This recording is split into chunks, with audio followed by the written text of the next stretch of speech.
Now I wasn't quite sure where this video should be placed in the series, so I've put it in the area of sourcing your artwork.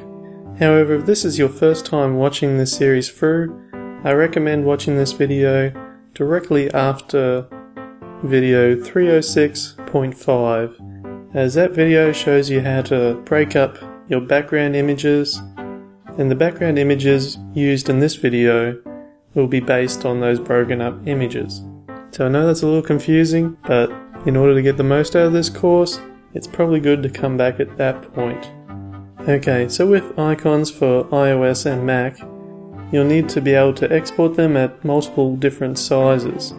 But we want to start with a size that's fairly big. I'm going for 2048 by 2048. So both icons for the Mac and iOS will be square.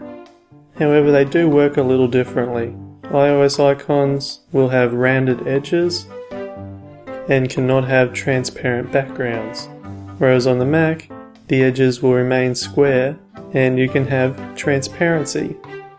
In fact, it's recommended that you have transparency for the best results.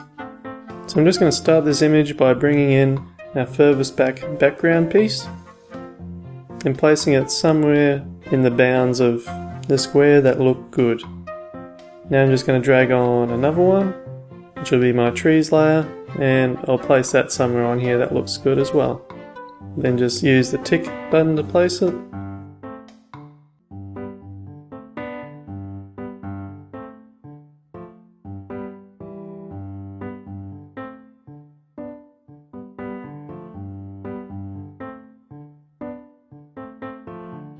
Now my third layer, the closest one, I'll just expand this out and have it down the bottom here. Okay, so now the background properly fills this space, and that's good. Next we want to have some sort of action on here, so I'm going to bring in a character doing an action move. So I have one image here of the character swinging a sword, so that'll be perfect for this. One thing to note though is that this icon is going to be a lot smaller when it's on the device, so it may not look as good when you're using assets with a lot of detail. I'm just going to add in another ninja here using a frame from the def animation.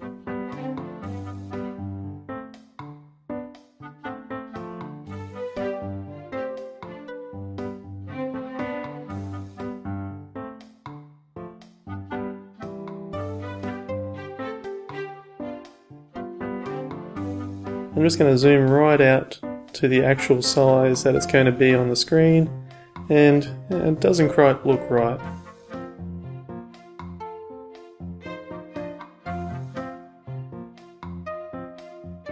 Even when it's a bit bigger, still not quite right. Okay, so I'm just going to take out the second character and make this character a lot bigger within the space, and that should look a lot better.